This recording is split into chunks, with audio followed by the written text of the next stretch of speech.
Hello.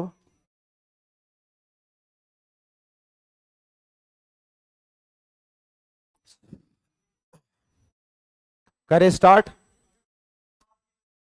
अथी मुनीबा साज मुनीबा, क्या दलील? कहाँ पर वाइन? बैठो, आगे देखो।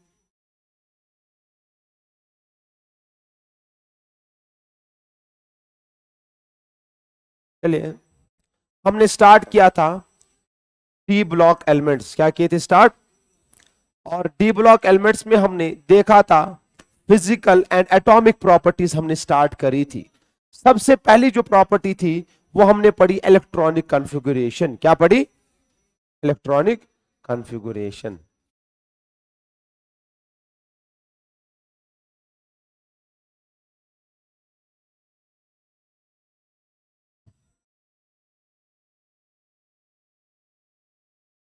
तुम कहते हैं तक दराज बांध। चले बेटा, हमने पढ़ा था electronic configuration of D block elements. क्या पढ़ा था?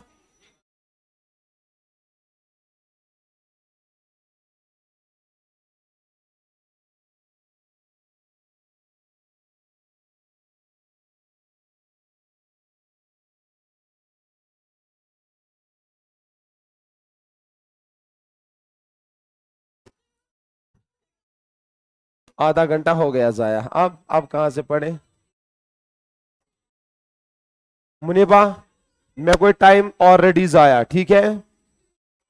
मैंने बोला टाइम ऑलरेडी जाया हुआ। अगर मैंने एक बात सुनी, एक बात सुनी, क्योंकि मैं सिर्फ आपकी आवाज सुन रहा हूं। ओके, देखो आगे, मैं देखूंगा कौन बातें करेगा, ठीक है? चलिए। क्या हो गया है तुम लोगों को? क्या हो गया है?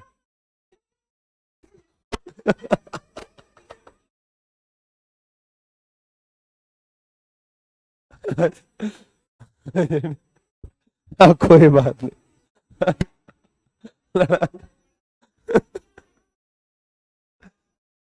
क्या?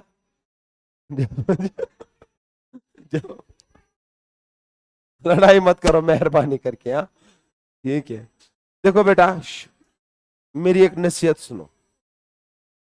लाइफ में कंप्रोमाइज करना सीखो, ठीक है? इससे कहा कृष्णा बना नरम कहानी बना, इससे वही नरम कहानी बनती है। क्या बनती है? कंप्रोमाइज जरूरी है। आप लाइफ में आए, इधर आए इस दुनिया में, यहां सब चीजें आप लोगों के हिसाब से नहीं होगी। आज नहीं, जब आप बड़े हो जाओगे आपको उस दिन खुद पता चलेगा। आपकी लाइफ में ऐसे ऐसे डिसीजंस आएंगे जो आप चाहते ही नहीं होगे, जो आप, लेकिन आपको कंप्रोमाइज करना पड़ेगा, तभी आपकी जिंदगी में खुश रह सकते हो, वरना खुश नहीं रहोगे, ठीक है? चाहे यहां से या यहां से, ठीक है? चलो स्टार्ट करें। कल से सारे फैरन लगा के आ जाओ, ठीक है? फिर करेंगे सारा एसी वेसी ऑन रखेंगे, फैन वैन, ठीक है? चलो। हाँ, मैं भी आऊंगा लगा के, ठीक है? उसमें लगाऊंगा ना उसको पीडब्ल्यू का इधर टैग पीछे से भी फिर रहेगा ना। अच्छा, चलिए बेटा, हम डिस्कस कर रहे थे atomic and physical properties of D block elements, जिसमें हमने सबसे पहली प्रॉपर्टी देखी थी, दैट इज इलेक्ट्रॉनिक कॉन्फ़िगरेशन। क्या देखा था? Electronic configuration. Now today we are going to discuss, प्यारे बच्चों, क्या? Atomic and ionic sizes. Atomic and ionic sizes, ठीक है? चलिए ध्यान से सुनना प्यारे बच्चों, मैं क्या बता रहा हूं।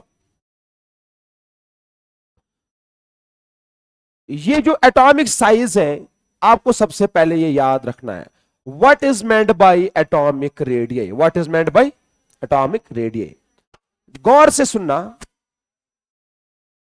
मैं आपको एक एटम देता हूं। क्या देता हूं? एक atom. This is the atom.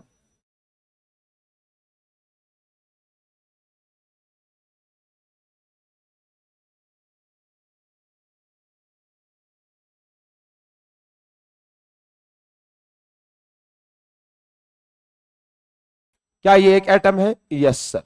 Centre में है nucleus, shell number 1, shell number 2, shell number 3, यहां पे भी होंगे इलेक्ट्रॉन्स, यहां भी होंगे इलेक्ट्रॉन्स, होंगे कि नहीं?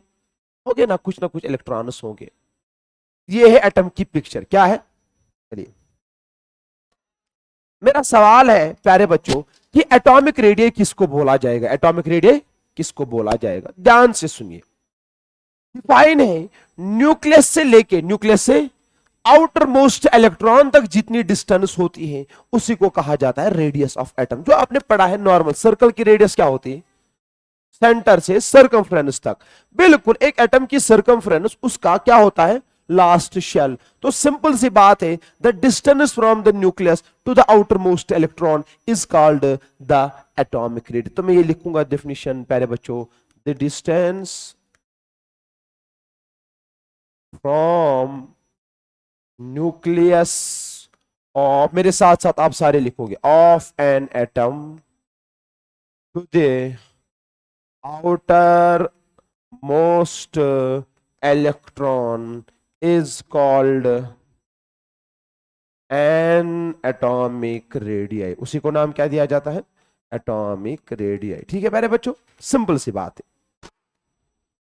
इस न्यूक्लियस से इस आउटर मोस्ट इलेक्ट्रॉन तक की जो डिस्टेंस होती है इसी को क्या बोला जाता है? Atomic radius. प्यारे बच्चों ध्यान से समझने की कोशिश करना।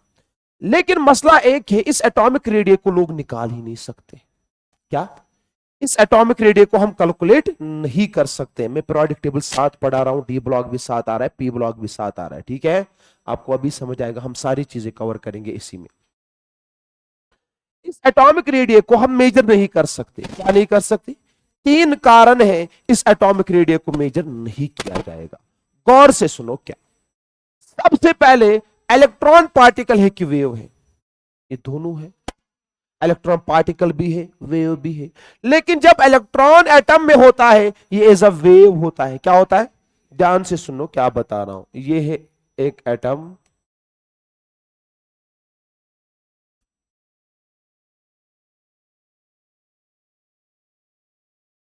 ये एक एटम है। क्या है? एटम। प्यारे बच्चों ध्यान से समझने की कोशिश करना मैं क्या बता रहा हूं। ये एक वेव है,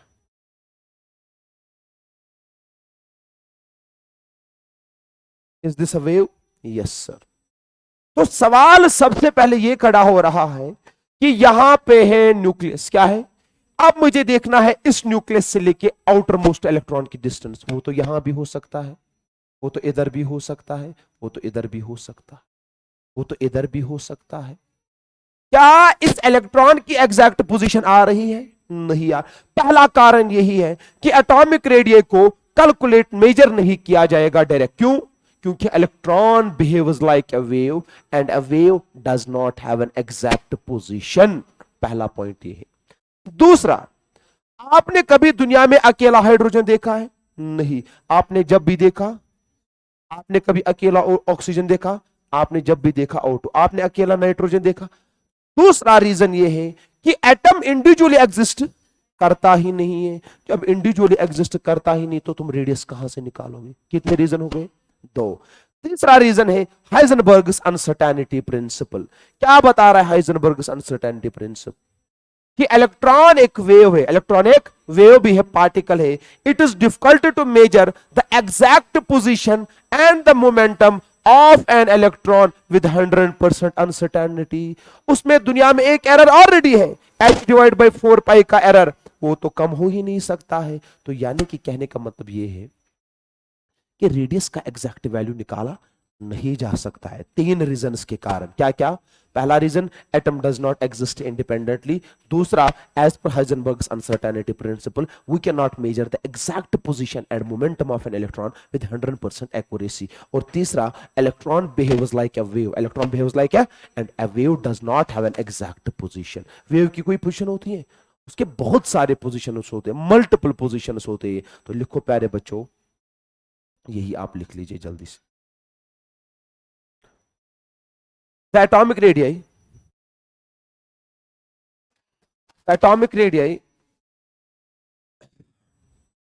cannot be measured directly. The atomic radii cannot be measured directly because of the following reasons. The atomic radii cannot be measured directly because of the following reasons. The atomic radii cannot be measured directly because of the following reasons. Reason number one. Reason number one. Reason number one. Atom does not exist independently. Atom does not exist independently. Atom does not exist independently. Reason number two. Reason number two. As per HUP, H capital U capital P, उसका मतलब क्या है? Heisenberg's uncertainty principle. As per HUP, it is difficult to measure the position and momentum of an electron simultaneously with 100% accuracy.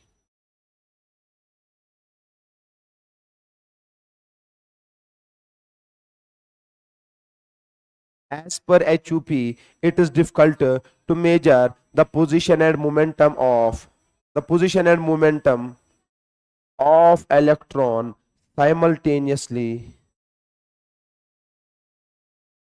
simultaneously with 100% accuracy. कितने points हो गए? दो. तीसरा point लिखो प्यारे बच्चों. तीसरा point, electron behaves as a wave. Electron behaves as a wave, therefore it does not have a sharp boundary. Electron behaves as a wave and it does not have. It's ayak azriyat doiret gusset. Guza kahta karan khudaya. Awachi yeti karne kahta. Huh? Electron क्या लिखा? Behaves as a wave, therefore it does not have a sharp boundary. तो प्यारे बच्चों, कहने का मतलब ये है कि एक एटम की एग्जैक्ट रेडियस हम निकाल नहीं सकते हैं. फिर क्या करें? तो साइंटिस्ट लोगों ने कोई सहारा इस्तेमाल लिया. क्या किया? कुछ सहारों का इस्तेमाल लिया. जैसे कि हम वही बोलेंगे, वो क्या है? आज के बाद ये जो एटॉमिक रेडियस है, ये जो एटॉमिक, तो साइंटिस्ट लोगों ने 3 तरीके से एटॉमिक रेडियस निकाली. क्या निकाली? 3 तरीके से. और वो क्या क्या है? टोटल में 4 है. वो सिंपल है, चौथा वाला वो भी आसान है. तो याद रखना, हम 4 एटॉमिक रेडियस डिस्कस करेंगे. एक का नाम है कोवेलेंट रेडियस. क्या नाम है? Covalent radius. दूसरे का नाम है मेटालिक रेडियस. क्या नाम है? Metallic radius. और तीसरे का नाम है vendor wall radius. Vendor walls radius. और चौथे का नाम है आयोनिक रेडियस. क्या नाम है? Ionic radius. बहुत ही सिंपल है. क्या बोला सर ने? कि 4 तरह की रेडियस का सहारा लिया जाएगा. Covalent radius, metallic radius, van der Waals radius and ionic radius. Problem क्या थी डायरेक्ट रेडियस में? वो निकाली नहीं जा सकती. क्यों? 3 रीजंस के कारण. इसलिए कितने रेडियस निकालेंगे हम? 4. देखते हैं ये एक एक करके ये क्या होते हैं. ठीक है. First, that is covalent radius. Covalent radius मेरे साथ साथ लिखो आप लोग सारे बच्चे डेफिनेशन कोवेलेंट रेडियस की. इट इज डिफाइंड, ऐसे लिखो. कोवेलेंट रेडियस लिखा. हाँ, कोवेलेंट रेडियस की हेडिंग लिखो. लिखो प्यारे बच्चों. The half of the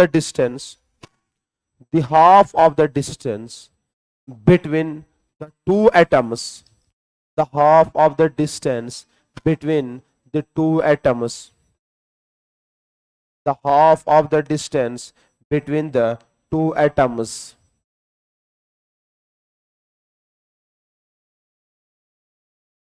in a molecule which are held together by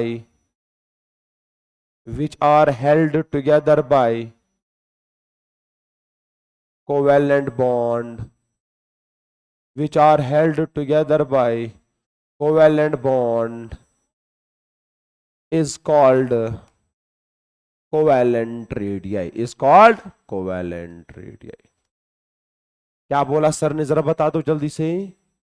The half of the distance between the two atoms in a molecule which are held together by, क्या, सुनो प्यारे बच्चों मैं क्या बताऊं, गौर से सुनना.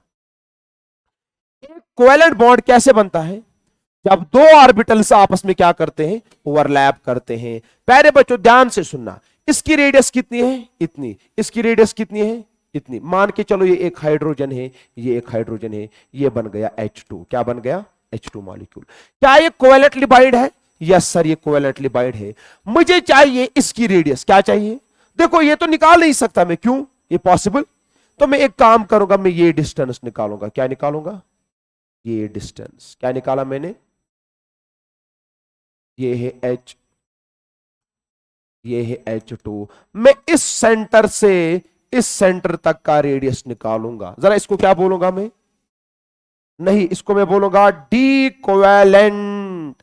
यही है the bond distance between the two atoms. इसको निकाला जा सकता है. लेटा इसमें फंसा देंगे, निकालेंगे क्रिस्टलोग्राफी से, ये निकालेंगे. यहां से यहां तक है D.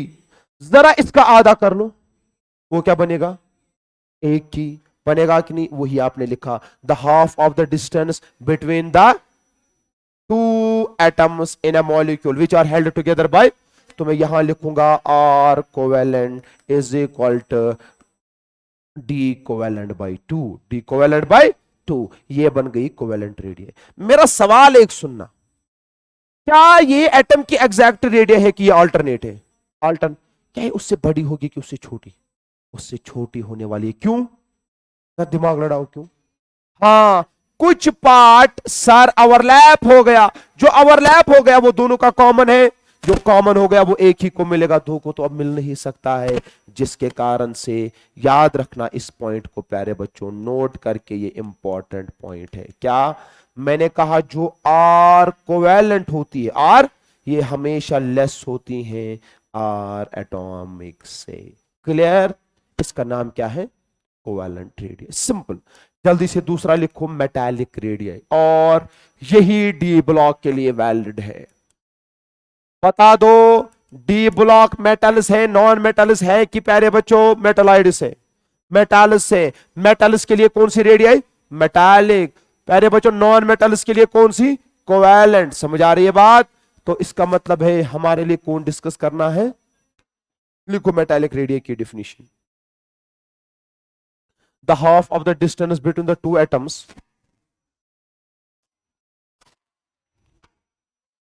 the half of the distance between the two atoms, the half of the distance between the two atoms in a metallic crystal, in a metallic crystal, in a metallic crystal which are held together by, which are held together by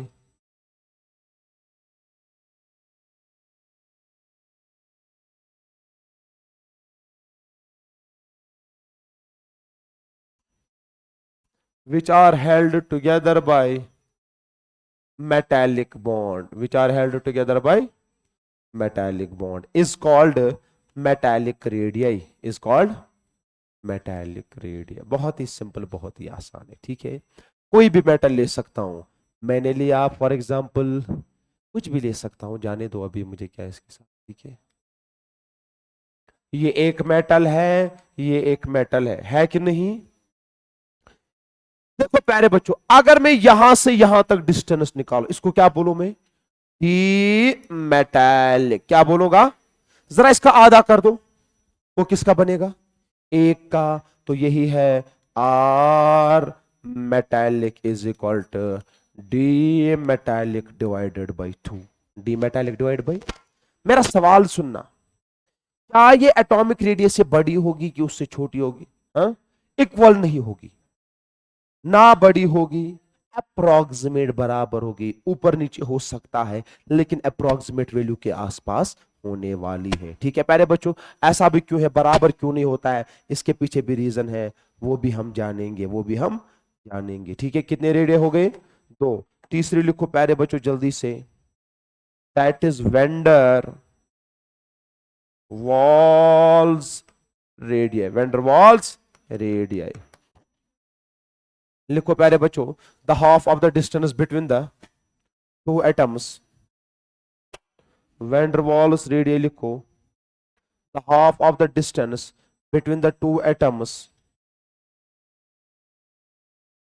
the half of the distance between the two atoms are held together by, which are held together by van der Waals force of attraction। ये bond नहीं है, ये bond नहीं होता, is a force of attraction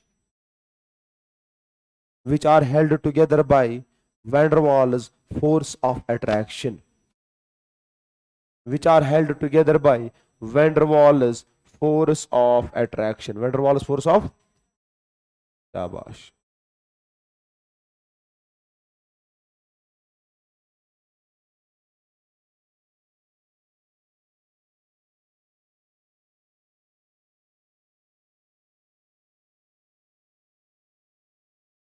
चलिए, ये है helium, ये है हीलियम, ये दो मिले आपस में प्यारे बच्चों, इन्होंने बनाया प्यारे बच्चों He के इंट्रैक्शन आपस में, यही है। जरा इस डिस्टेंस को क्या बोला जाएगा? D Van der Waals. क्या बोला जाएगा? जरा बता दो फिर, आर वेंडरवॉल किसके बराबर होगा? हो जाएगा डी वेंडरवॉल बाई 2। बता दो, क्या ये एटॉमिक से बड़ी होगी कि एटॉमिक से छोटी होगी?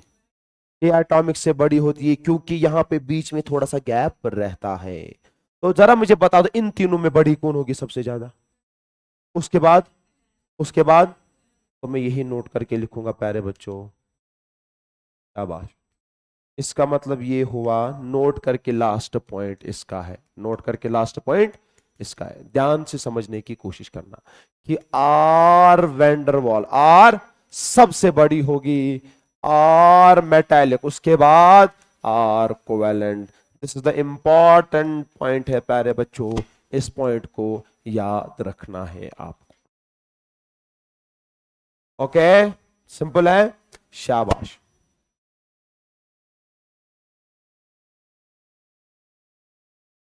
खुदा,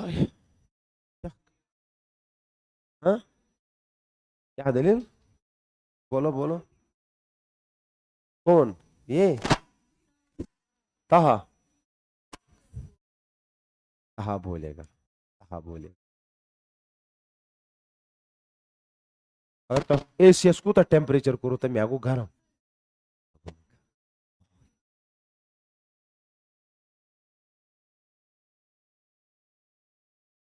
20 रखा मैंने, ठीक है, भी इन्होंने 28 रखा था। कितना? नहीं 20 ठीक है, 20 एक नॉर्मल टेम्प, 20 ठीक है, उसमें हमारा ब्लड भी सर्कुलेट अच्छे से करेगा और मेरा दिमाग भी तेज चलेगा, मैं और अच्छा पढ़ा पाऊंगा। वरना क्या हो जाए, वरना क्या हो जाए, आप लोग भी क्या रहोगे अगर ठंड ज्यादा पड़ गई तो? चलो देखो, लिखो, तो होता है आसान, तद गो ओड गंड गमतिस तद जोकस, तो क्या था ओड गंड गस पे होता है सु जोक यार, ये मन क्या दे? चलो लिखो, covalent radius, metallic radius and van der Waals radius. चलिए प्यारे बच्चों, हेडिंग डाल लीजिए जल्दी से, फैक्टर्स अफेक्टिंग एटॉमिक रेडियस। क्या पढ़ना है? चार चौथे हम अलग से पढ़ेंगे, आयोनिक रेडियस पूरा अलग से टॉपिक है। Factors affecting atomic radius, atomic radius.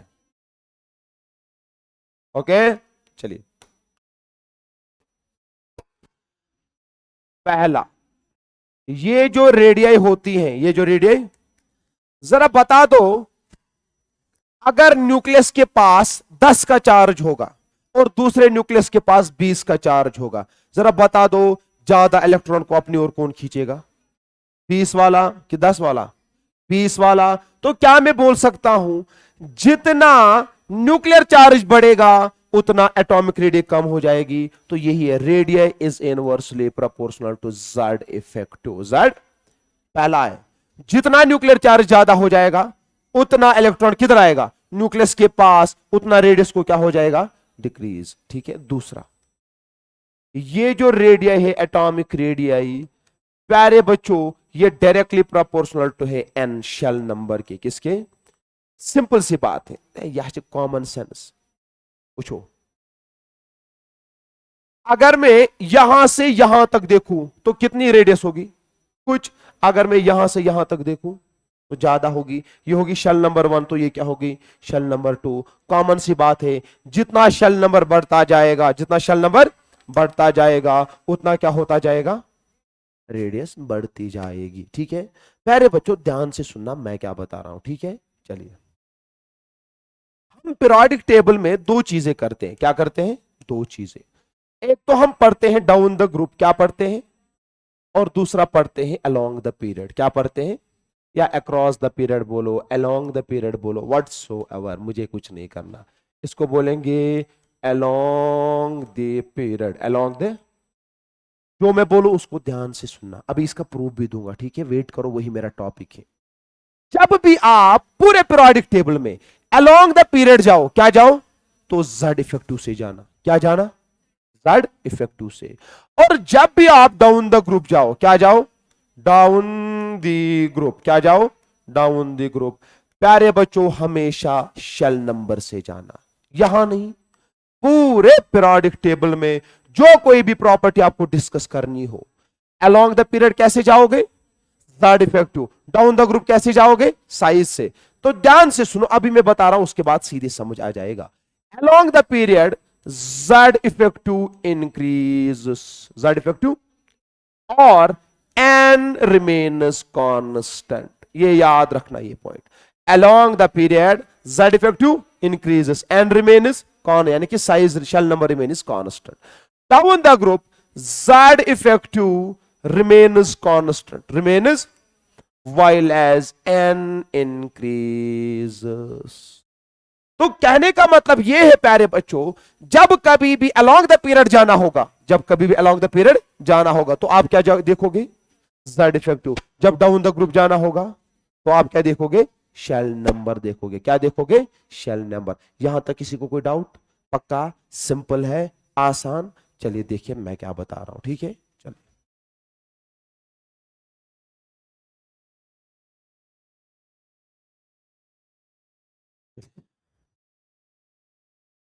मैं सबसे पहले उठा रहा हूं variation of atomic radii along the period, along the period. ठीक है प्यारे बच्चों, सिंपल, बहुत ही आसान। मैं सबसे पहले उठाऊंगा lithium, beryllium, sorry, lithium, sodium, potassium, rubidium, caesium. Francium की बात मैं नहीं करूंगा, वो रेडियो एक्टिव है। क्या है, यहां पे मैं रखूंगा beryllium, magnesium, calcium, strontium, barium. उसके बाद में यहां लिखूंगा प्यारे बच्चों boron, aluminium, gallium, indium, thallium. उसके बाद में लिखूंगा carbon, silicon, germanium, tin, lead. उसके बाद में लिखूंगा nitrogen, phosphorus, arsenic, antimony, bismuth. उसके बाद में लिखूंगा oxygen, sulphur, selenium, tellurium, polonium, fluorine, chlorine, bromine, iodine, astatine. Helium होगा ऊपर, वो पता ही है, neon, argon, krypton, xenon and radon, right. चल क्या रहा है, अच्छा सॉरी, मुझे डाउन द ग्रुप लिखना था, ठीक है कोई बात नहीं, इसके बाद अलोंग द पीरियड भी तो पढ़ना है, कोई बात नहीं। Variation of atomic radii down the group, down the, पहले डाउन द ग्रुप में पढ़ाता हूं, ठीक है चलिए शाबाश।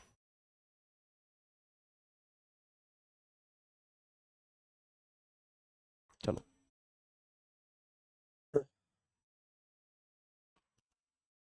चलिए, बता दो प्यारे बच्चों, हमें कैसे जाना है, डाउन द ग्रुप, क्या जाना है, down the group. Down the group size बढ़ता है कि साइज घटता है, बढ़ता है, बता दो एटॉमिक रेडियस को क्या हो जाएगा, बढ़ जाएगी। तो इसका मतलब ये हुआ सर इसकी रेडियस ज्यादा होगी इससे, इस इसमें भी यही होगा, इसमें भी यही होगा, इसमें भी यही होगा, इसमें भी यही होगा, इसमें भी यही होगा, इसमें भी यही होगा, होगा कि नहीं, इसमें भी यही होगा। लेकिन लेकिन लेकिन प्यारे बच्चों, ये गैलियम जंप मारेगा ऊपर, और प्यारे बच्चों गैलियम आएगा यहां, एल्युमिनियम आएगा यहां। ऐसा क्यों हुआ, यही हम पढ़ने वाले हैं। पहला एक्सेप्शनल केस आने लगा, दैट इज बोरॉन। इसको याद रख, सिंपल, आसान, कोई डाउट इसमें। चलिए प्यारे बच्चों इसको समझने की कोशिश करते हैं, इसको समझने की कोशिश करते हैं। शाबाश, पहले इसी का रीजन पढ़े, पहले इसी का रीजन पढ़ते हैं, ठीक है सुनो। इसका जो रीजन है, उस रीजन का नाम है ट्रांजिशन कंट्रैक्शन। क्या नाम है, तो हम स्टार्ट करने जा रहे हैं ट्रांजिशन। ये कॉपी किया आप लोगों ने, हम्म? किया, कर लो आप, उससे पहले वाला किया कॉपी, वो किया ना, वो तो मैंने किया था ना आपके सामने, ठीक है।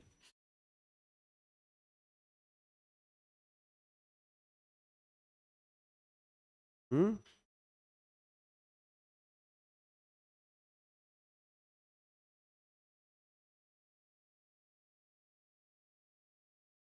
शाबाश।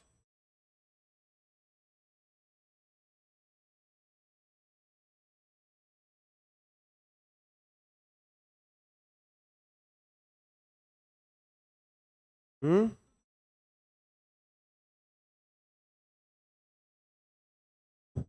क्या हो गया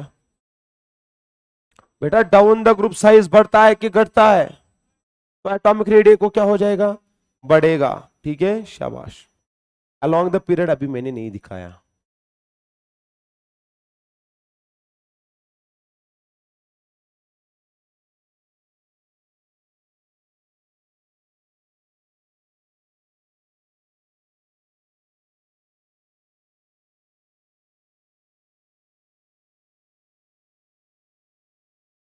तुझे फ्रेंड थे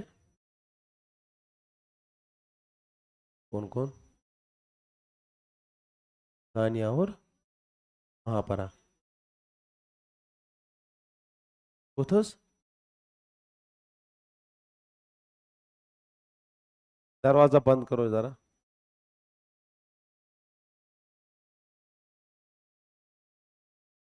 दरवाजा बंद करो।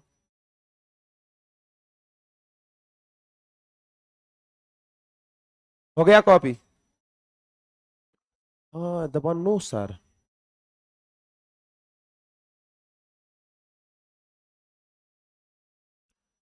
पढ़ो मैं आगे।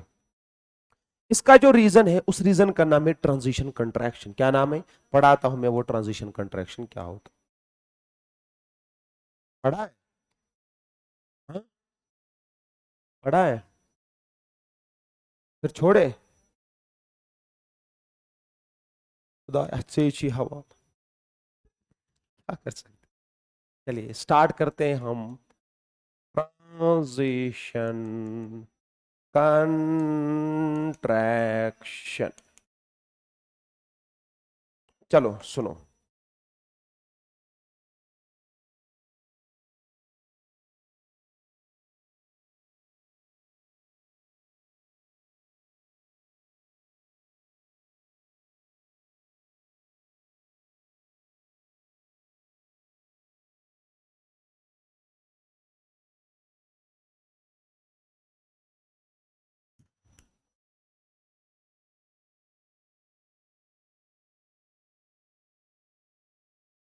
ओए, क्यों?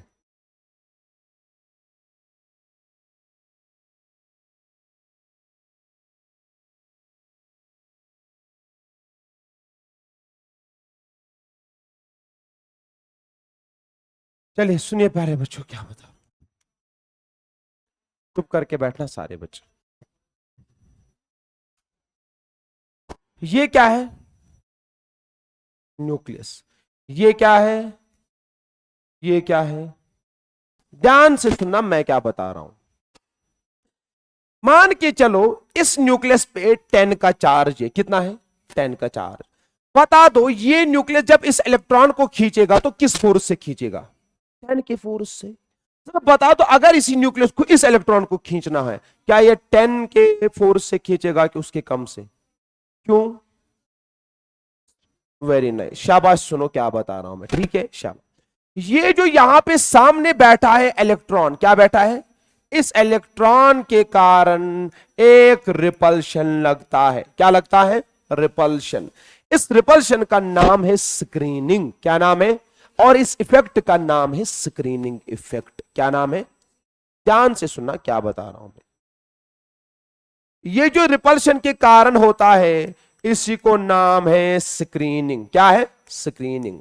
इससे ये जो इनर इलेक्ट्रॉन्स है ये कितनी स्क्रीनिंग करेंगे उसको एक कांस्टेंट से मेजर किया जाता है जिसका नाम है स्क्रीनिंग कांस्टेंट। क्या नाम है? Screening constant. गौर से सुनना मैं क्या बता रहा हूं। अब ये जो न्यूक्लियस है ये इस इलेक्ट्रॉन को तो अपने मैक्सिमम फोर्स से खींचता है, लेकिन इस इलेक्ट्रॉन को क्या खींचता है? कम फोर्स से। क्या खींचता है? वो जो फोर्स जो इस इलेक्ट्रॉन को ये खींचता है उसको दुनिया में नाम है effective nuclear charge, Z effective. जरा बता दो जेड इफेक्टिव क्या है? इफेक्टिव न्यूक्लियर चार्ज वो चार्ज जिस चार्ज से न्यूक्लियस खींचेगा आउटर मोस्ट इलेक्ट्रॉन को जब वहां पे क्या लग रहा होगा? स्क्रीनिंग।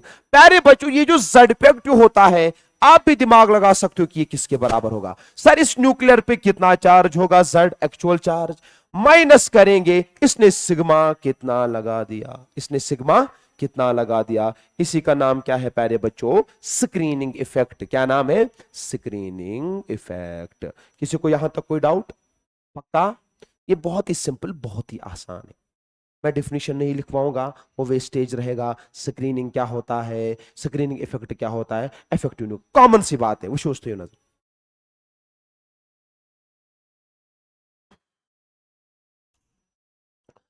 मान के चलो इस बच्ची को मुझसे डाउट पूछना है, ठीक है? ये अकेले आई, इसने मुझसे डाउट पूछा। बता दो मेरा सारा कंसंट्रेट किधर जाएगा? इसी पे। लेकिन जब ये आ ही रही थी उससे पहले ये भी आने लगी इधर। बता दो क्या मेरा कंसंट्रेशन इसकी ओर भी रहेगा और उसकी ओर भी रहेगा? बिल्कुल एटम में यही हो रहा है। ध्यान से सुनो, इस न्यूक्लियस पे जितना चार्ज है ये उसके मैक्सिमम चार्ज को खींच रहा है अपनी ओर।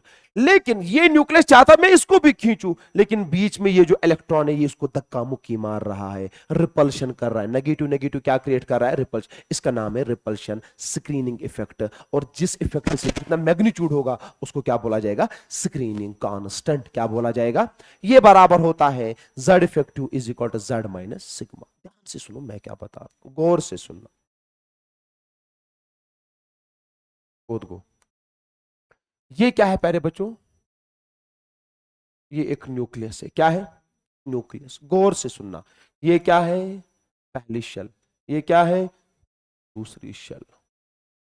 ये क्या है? ध्यान से सुनिए मैं क्या बता रहा हूं। यहां पे इलेक्ट्रॉन है। क्या है? इलेक्ट्रॉन। गौर से सुनिए। बता दो इस एटम की रेडियस कहां से कहां तक है? न्यूक्लियस से लेके यहां तक। सुनना मैं क्या बता रहा हूं। मैंने इसके बीच में रखा एस ऑर्बिटल। क्या रखा? S orbital. बता दो मुझे प्यारे बच्चों क्या ये इलेक्ट्रॉन इसको रिपल करेगा? Yes sir. करेगा कि नहीं? क्या ये न्यूक्लियस उसको अब अपनी ओर खींच पाएगा? नहीं खींच पाएगा। मैंने पहली बार क्या रखा? एस। क्या रखा? एस। ठीक है। अब मैंने एस को हटाया यहां से, मैंने रखा पी को। क्या रखा? अब किसको रखा? बता दो एस ज्यादा शील्ड करेगा कि पी ज्यादा शील्ड करेगा? क्यों? रीजन बता दो। हाँ? शाबाश, वो स्फेरिकल था, ध्यान से सुनो, एस था स्फेरिकल, तो यहां से न्यूक्लियस को कहीं से जगह नहीं मिल रही थी खींचने की। लेकिन ये पी कैसा है, ये यहां से खींचने की टेंडेंसी मिल रही है, बीच में क्या होता है, नोड। तो यानी कि कहने का मतलब ये है s shows more screening than p. अब मैं और एक काम करूंगा, मैं पी को भी हटा के यहां पे प्यारे बच्चों डी रखूंगा। क्या रखूंगा, गौर से सुनना। अब मैंने यहां रखा डी ऑर्बिटल, क्या रखा, ये डी होता है ऐसा।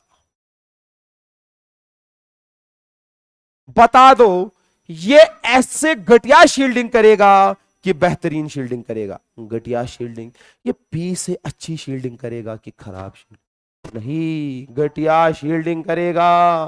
क्यों, अब दो जगह से खा लिए, यहां से भी यहां से भी, तो इलेक्ट्रॉन को यहां से भी खींचा जा सकता है, यहां से भी खींचा जा सकता है। तो प्यारे बच्चों गौर से सुनो, मैं क्या बता रहा हूं, मैं क्या बता रहा हूं, मैं बता रहा हूं, ये जो स्क्रीनिंग है, क्या है, स्क्रीनिंग। स्क्रीनिंग प्यारे बच्चों दुनिया में एस दिखाता है ज्यादा, उसके बाद दिखाता है पी, उसके बाद दिखाता है डी, उसके बाद दिखाता है एफ।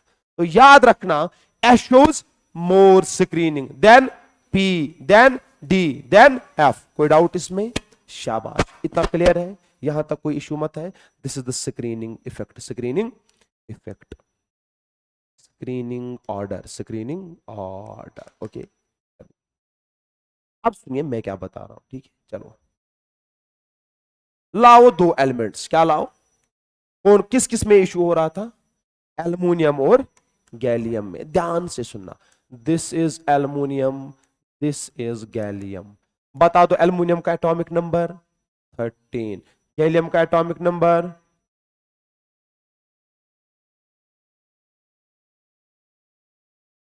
31 है कि नहीं। बता दो इससे पहले नोबल गैस कौन आएगा, नियॉन। इलेक्ट्रॉनिक कॉन्फ़िगरेशन क्या आएगी, 3s1, सॉरी 2 3p1, ये आएगा ना। सर इसमें क्या आएगी, आर्गॉन, 4s2 3d10 4p1। से सुनना मैं क्या बता रहा हूं, बता दो इसकी जो रेडियस है वो कहां से कहां तक है। इसकी रेडियस से न्यूक्लियस से लेके 3p इलेक्ट्रॉन तक है कि नहीं। जरा इसकी रेडियस कहां से कहां तक है, न्यूक्लियस से लेके 4p इलेक्ट्रॉन तक। ध्यान से सुनना, जरा इस 3p को कौन शील्ड कर रहा है, एस। एस अच्छी शील्ड कर रहा है कि घटिया शील्ड कर रहा है, तो इसका मतलब है साइज कम नहीं होने वाला, साइज क्या होने वाला है, बड़ा। बता दो प्यारे बच्चों इस पी को कौन शील्ड कर रहा है, डी। डी घटिया शील्डिंग करता है कि अच्छी शील्डिंग करता है, बता दो साइज डिक्रीज हो जाएगा कि इंक्रीज हो जाएगा। ये किसके कारण डिक्रीज हुआ साइज, डी के कारण, पोर शील्डिंग ऑफ डी। दुनिया में जब साइज श्रिंक हो जाए पोर शील्डिंग ऑफ डी के कारण, इसी का नाम है ट्रांजिशन कंट्रैक्शन। तो क्या है transition contraction, the contraction of atomic radii, the contraction of atomic radii due to the poor shielding of n-1 d subshell is called transition contraction। क्यों बोलते हैं इसको ट्रांजिशन कंट्रैक्शन, क्योंकि d ऑर्बिटल को क्या बोलते हैं, ट्रांजिशन एलिमेंट्स, इसीलिए इस कंट्रैक्शन का नाम है ट्रांजिशन कंट्रैक्शन। सिंपल था, और ये इतना घट गया, इतना घट गया प्यारे बच्चों कि यहां तक नौबत पहुंची कि साइज जो है गैलियम का वो कम हुआ साइज एल्युमिनियम से। अरे यही तो आप रीजन पढ़ना चाह रहे थे कि एल्युमिनियम और गैलियम में एल्युमिनियम का साइज ज्यादा क्यों हुआ, इसी का नाम क्या है, ट्रांजिशन कंट्रैक्ट। लिखोगे अभी, पहले यहां तक कॉपी करो या यहां तक, अब लिखो पहले बच्चों में, मैं रिपीट करता हूँ, पहले लिखो डेफिनेशन, उसके बाद यहां तक लिखो, फिर उसके बाद में कॉपी, ये कॉपी करो, मैं फिर रिपीट करता हूँ। शाबाश। बेटा यहीं से हमारा डी ब्लॉक स्टार्ट है, ठीक है। चलिए शाबाश। मैं पी ब्लॉक भी इसी में मिक्स किया हूं, एस ब्लॉक भी, और पी ब्लॉक इसी में मिक्स है, ठीक है, क्योंकि मैंने ट्रेंड सबके पढ़ा रहा हूं, ठीक है। चलो लिखो, the contraction of atomic size, the contraction of atomic size, the contraction of atomic size due to the poor shielding of,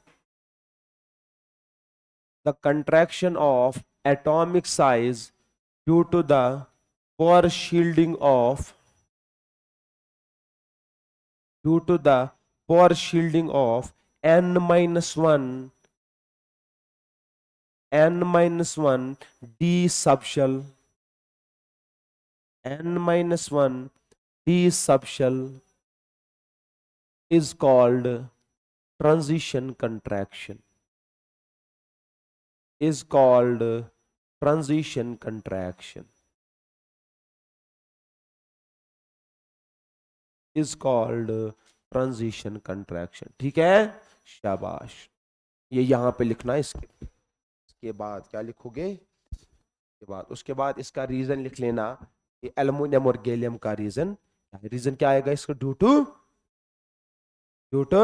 transition contraction, size of aluminum is greater than gallium due to transition contraction,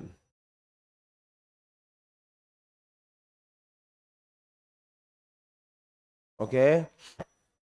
शाबाश।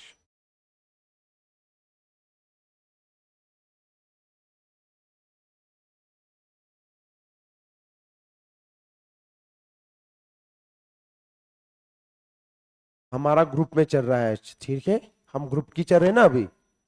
हम क्या पढ़ रहे हैं, variation of atomic radii down the group. अब मैं D block group में दिखता हूं, क्या, डी ब्लॉक ग्रुप्स। बता दो डी ब्लॉक ग्रुप कौन कौन है, ग्रुप नंबर 12, 13, 14, 15, 16, 17, 18, 19। हाँ क्या बोल रहे हो सर, 3, 4, 5, 6, 7, 8, 9, 11, ये है ना। क्या हो गया है तुम लोगों को सर, ग्रुप नंबर 3 से स्टार्ट है, 4, 5, 6, 7, 8, 9, 10, 11, 12, कहां तक है, 11, 12, यही है ना पक्का। चलिए ध्यान से समझने की कोशिश करना, मैं क्या बता जरा बता, तो इसमें कौन कौन सा एलिमेंट आ रहा है, स्कैंडियम, गैट्रियम, लैंथेनम, एक्टिनियम,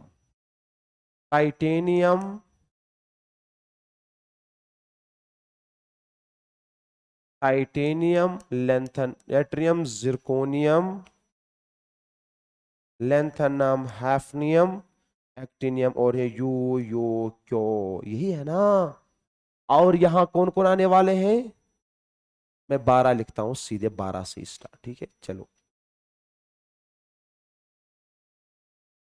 कौन कौन है इसमें बता दो प्यारे बच्चों, ये है जिंक, कैडमियम, मरकरी, भी, यही है ना, यही। शाबाश। बता दो प्यारे बच्चों डाउन द ग्रुप क्या होगा, साइज इंक्रीजेस होना चाहिए, और हो भी रहा है। सुनो कैसे, ध्यान से सुनना सर, स्कैंडियम का साइज छोटा यट्रियम से, इस तरह से, टाइटेनियम का साइज इस तरह से, इस तरह से। इस सीरीज को क्या बोलते हैं, 3D सीरीज। इसको क्या बोलते हैं, 4D। इसको क्या बोलते हैं, 5D। इसको क्या बोलते हैं, 6। ठीक है, ये है। अब सुनना प्यारे बच्चों, मैं क्या बता रहा हूं, ग्रुप नंबर 4 से लेके ग्रुप नंबर 12 तक, ग्रुप नंबर 12 तक इनका 4D और 5D का साइज बराबर आ रहा है। क्या आ रहा है, बराबर।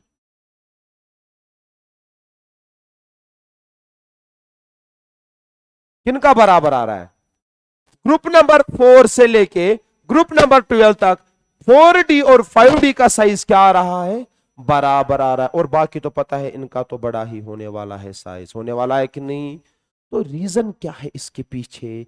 उसी का नाम है प्यारे बच्चों लेंथेनॉइड कंट्रैक्शन। क्या नाम है? Lanthanoid contraction. इस सब में आएगा, क्या आएगा? सब में प्यारे बच्चों। कहां से कहां तक? ग्रुप नंबर 4 से लेके ग्रुप नंबर 12 तक। ग्रुप नंबर 3 को छोड़कर, ग्रुप नंबर 3 को, इसी का दुनिया में नाम है लेंथेनॉइड कंट्रैक्शन। और ये हमारा फुल फ्लेज्ड टॉपिक है पूरे एक लेक्चर का, what is meant bye lanthanoid contraction and applications and consequences of lanthanoid contraction. सिखाऊंगा भी क्या होता है क्या। पहले ट्रेंड याद रखो, क्या? ग्रुप नंबर 4 से लेके ग्रुप नंबर 12 तक डाउन द ग्रुप साइज क्या होना चाहिए? इंक्रीज होता भी है, लेकिन 4 और 5th को क्या आ रहा है? सेम आ रहा है एनर्जी ऑर्डर, ग्रुप नंबर 3 को छोड़कर। इसका जो रीजन है, ये कॉपी किया? हा? इसका जो रीजन है, उसी रीजन का नाम है लेंथेनॉइड कंट्रैक्शन। क्या नाम है? चलिए यहीं से हम स्टार्ट करने जा रहे हैं। Lanthanoid contraction, lanthanoid contraction. एक को सिखाऊं, एक एलिमेंट से समझ आएगा। पहले डिफिनेशन लिखोगे, लिखो पहले definition. The contraction of atomic size, the contraction of atomic size, the contraction of atomic size due to the poor shielding of, due to the poor shielding of n minus 2 n minus 2 f subshell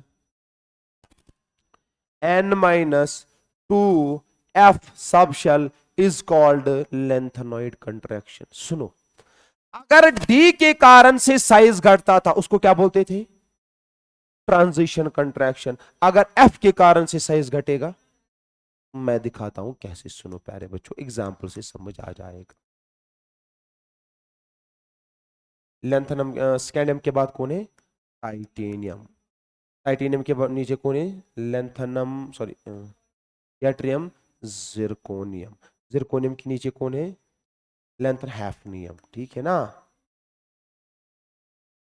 ये है ना? इसका atomic number 22, zirconium का 80। 80 होगा ना? 80 होगा?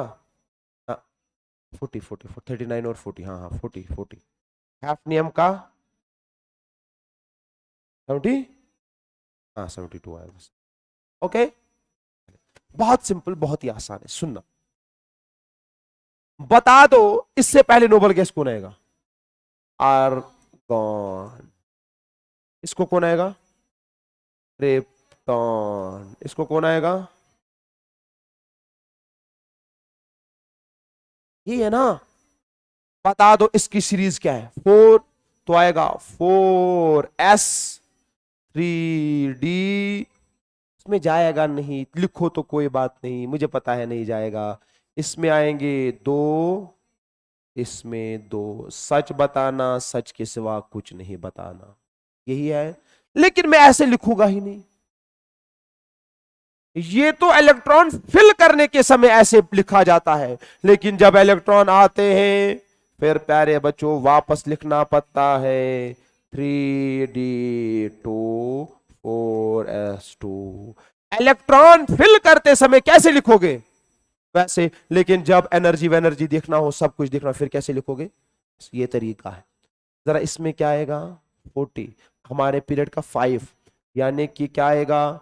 5s 4d आएगा 4d2 5s2। सच बताना, सच के सिवा कुछ नहीं बताना, यही है। आएगा नहीं? अब सुनो, यहां क्या आएगा? यहां क्या आएगा? 6s। तो 6s तो यहां रहेगा, उसमें 2, लेकिन उससे पहले 4f आएगा, उसमें 14। और प्यारे बच्चों 5d में आएंगे कितने? तो ध्यान से सुनना मैं क्या बता रहा हूं। जरा इस एटम का साइज कहां से कहां तक होगा, न्यूक्लियस से लेके, जरा इसका साइज कहां से कहां तक, न्यूक्लियस से लेके 5s तक, जरा इसका साइज कहां से कहां तक होगा, न्यूक्लियस से लेके, कोई डाउट? शाप। जरा इसके इलेक्ट्रॉन को कौन शील्ड कर रहा है, डी, तो घटिया शील्डिंग ही है। जरा इसके साइज को कौन शील्ड कर रहा है, डी, ये भी घटिया शील्डिंग, तो इसीलिए साइज क्या रह रहा है, जो नीचे जाके जाके क्या हो रहा है। लेकिन इसके साइज को कौन शील्ड कर रहा है, एफ घटिया शील्डिंग करता है कि अच्छी शील्डिंग करता है, ए इतनी घटिया शील्डिंग कर गया कि ऐसा हुआ इन दोनों का साइज बराबर आने लगा। आना क्या चाहिए था, इसका ज्यादा इसका, लेकिन इस एफ की पुअर शील्डिंग के कारण इसका साइज क्या होने लगा, बराबर होने लगा। इसी का नाम है दुनिया में लेंथेनॉइड कंट्रैक्शन। तो प्यारे बच्चों में लिखूंगा यहां पे साइज ऑफ क्या, 4D is approximately equal to size of 5D element, 4D series, हाँ।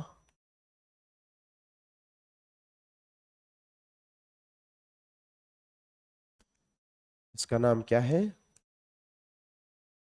हाँ मैं क्या लोग, बड़े बड़े शहरों में छोटे छोटे मसले होते रहते हैं, हाँ होता रहता है, समझ आना चाहिए। क्लियर हुआ? किसी प्रकार का कोई डाउट कि लेंथेनॉइड कंट्रैक्शन क्या होता है, क्या है lanthanoid contraction, N-2 F subshell के कारण से जो पर शील्डिंग हो रही है उससे साइज क्या हो रहा है, घट रहा है, उसी का नाम क्या है, लेंथेनॉइड कंट्रैक्शन। N-1 डी के कारण से जो साइज घटता है उसको क्या बोलते हैं, ट्रांजिशन कंट्रैक्शन। क्लियर हुआ? किसी को डाउट इसमें? पक्का? ये रहा डाउन द ग्रुप, यही पढ़ना था ना हमें। अब क्या पढ़ेंगे, अलोंग द पीरियड। तो प्यारे बच्चों स्टार्ट करते हैं। Variation of atomic radii along the group, along the group। D block के पढ़ाऊं कि सबके पढ़ाऊं, सबके पढ़ाते हैं तो 5 सेकंड लगेगा, तो टॉपिक भी, पीरियोडिक टेबल भी यहीं से खत्म होता जाएगा। ठीक है, चलिए ध्यान से सुनना मैं क्या बता रहा हूं। मैं सीरीज नंबर 1 दिखाता हूं, lithium, beryllium, lithium, beryllium, boron, carbon, nitrogen, oxygen, fluorine, neon. गौर से सुनना, सर ने क्या बोला कि अलोंग द पीरियड किस इफेक्ट से जाना है, बता दो। Z effect too along the period बढ़ता है कि घटता है, बढ़ता है। डाउन द ग्रुप बढ़ता है कि कांस्टेंट रह रहा है, कांस्टेंट रह रहा है। तो बता दो प्यारे बच्चों, along the period Z effective बढ़ता है कि घटता है, साइज को क्या हो जाएगा, घट जाएगा। उसका मतलब ये हुआ सर लिथियम का साइज ज्यादा बेरिलियम से, बोरान से, कार्बन से, नाइट्रोजन से, ऑक्सीजन से। लेकिन लेकिन लेकिन ये जो नियॉन है, ये जो नियॉन है, इसके लिए एटॉमिक रेडियस नहीं कैलकुलेट करते हैं, इसके लिए वेंडरवाल्स रेडियस कैलकुलेट करते हैं। क्या करते हैं, बता दो। वेंडरवाल्स रेडियस बड़ी होती है कि एटॉमिक रेडियस, इसीलिए नोबल गैसेस की रेडियस सबसे ज्यादा होती है। बाकी जितने भी पीरियड से सब में यही चलेगा। क्या, in a period noble gases have the maximum atomic radii, then after along the period radii decreases। लिखोगे ये पॉइंट, लिखो प्यारे बच्चों ये। इसी तरह जरा दूसरे का क्या हो जाएगा उसका बता दो। आर्गन आएगा सबसे ज्यादा, उसके बाद सोडियम, उसके बाद मैग्नीशियम, उसके बाद एल्युमिनियम, उसके बाद सिलिकॉन, फास्फोरस, सल्फर, क्लोरीन। इसी तरह सब पीरियड्स के लिए यही आने वाला है। ओके, क्या बात।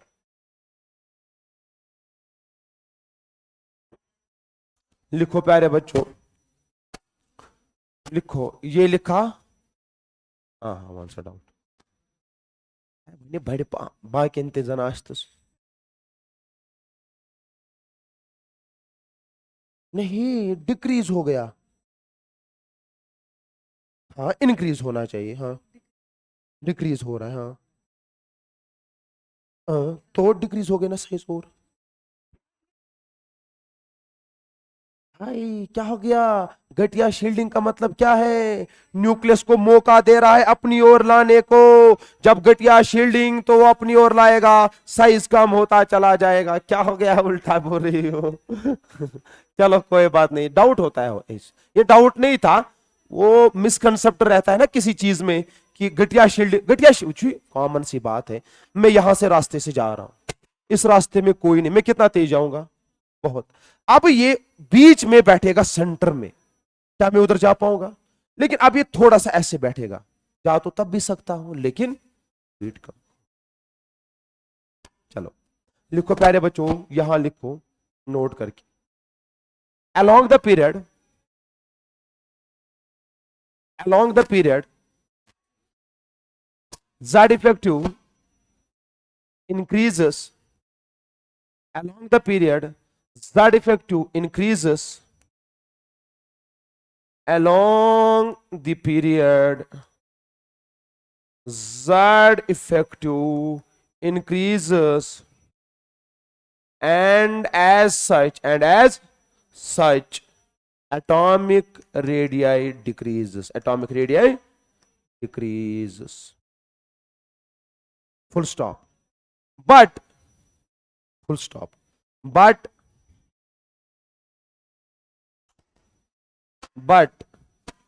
in case of noble gases,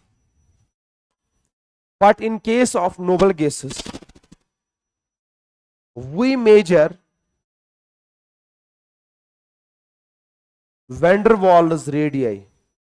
But in case of noble gases, we measure van der Waals radii, which is greater than atomic radii. Which is greater than atomic radii. Fully stop. Therefore, fully stop. Therefore, noble gases have. Therefore, noble gases have highest radii in a particular period. Therefore, noble gases have highest radii in a particular period. तो एक particular period के लिए बता दो noble gases की radio का order क्या है। समझ आ रही है बात? लेकिन मेरा टॉपिक ये नहीं है, मेरा टॉपिक डी ब्लॉक है। क्या है? D block.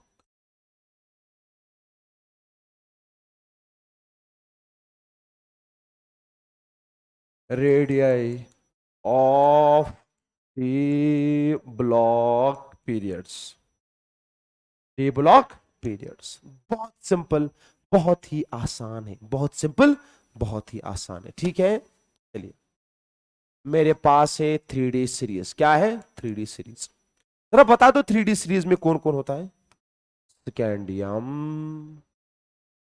Titanium, vanadium, chromium, manganese, iron, cobalt, निकल, कॉपर, जिंक। यही है ना? हाँ, ये है क्या? चलिए प्यारे बच्चों समझते हैं क्या मसला। ठीक है, चलिए बता दो अलोंग द पीरियड क्या होता है। जेड इफेक्टिव की साइज देखते हैं। Z effective along the period, Z effective को क्या होता है? लेकिन डी ब्लॉक के लिए ऐसी दास्तान नहीं है, यहां कुछ डिफरेंट डेटा है। मैं चाहूं तो एक्सप्लेन भी कर सकता हूं, उनको प्रूव भी कर सकता हूं स्लेटर्स रूल से। किससे? लेकिन हम नहीं निकालेंगे, वो एब्सोल्यूट टर्म्स हो गई है। मैं सीधे डेटा बता दूंगा क्या है। आप प्यारे बच्चों रिमेंबर रखिए थोड़ी सी बात। जब मैं स्कैंडियम से जा रहा हूं क्रोमियम तक, क्या जा रहा हूं, तकरीबन तकरीबन मैग्नीशियम तक क्या जा रहा हूं, तो ये तो कंफर्म है कि sir sigma sigma decreases and Z effective increases.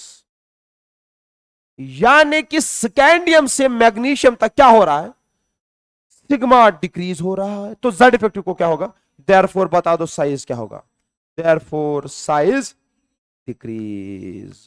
इसमें तो कोई डाउट नहीं है, ठीक है। लेकिन प्यारे बच्चों, ये जो मैग्नीज का मैं नहीं बताऊंगा, is a quite little bit complex data. Magnesium का कोवेलेंट में कुछ और होता है और वैंडर वो मैंने पढ़ाया आप लोगों को, लेकिन इन तीनों का तो कंफर्म है, इन तीनों का कि इनके लिए जब डेटा निकाला गया प्यारे बच्चों, सिग्मा यानी कि कौन सा and Z effective approximate same रह रहे हैं, क्या रह रहे हैं, सेम। जरा फिर बता दो साइज को क्या हो जाएगा, वो भी देयरफॉर साइज भी तकरीबन तकरीबन सेम रह रहा है। और अरे इसमें तो इतना मसला हो गया, ये जो दो है कॉपर और जिंक, कॉपर और यहां क्या हो रहा था, सिग्मा डिक्रीज जेड इफेक्टिव, अब उल्टा हो गया, क्या सिग्मा ही इंक्रीज हो गया, जेड इफेक्टिव डिक्रीज हो गया। अगर ऐसा हो जाएगा बता दो साइज को क्या हो जाएगा, इंक्रीज हो जाएगा साइज, क्या हो जाएगा, साइज इंक्रीज हो जाएगा। यानी कि जिंक का साइज ज्यादा है किससे, कॉपर से। इन तीनों का क्या है, सेम है। इन तीनों में क्या हो रहा है, बढ़ रहा है। और मैग्नीशियम और क्रोमियम का, मैग्नीशियम का डेटा थोड़ा सा टिपिकल है, मेटालिक में कोवेलेंट से ज्यादा होता है, और प्यारे बच्चों अगर हम कोवेलेंट देखो तो उसमें क्या होता है, ज्यादा होता है। क्लियर, किसी को डाउट, मैं इसका ग्राफ बनाऊं, ग्राफ नीट ने पूछा है, ये कल बनाया, चलो ठीक है।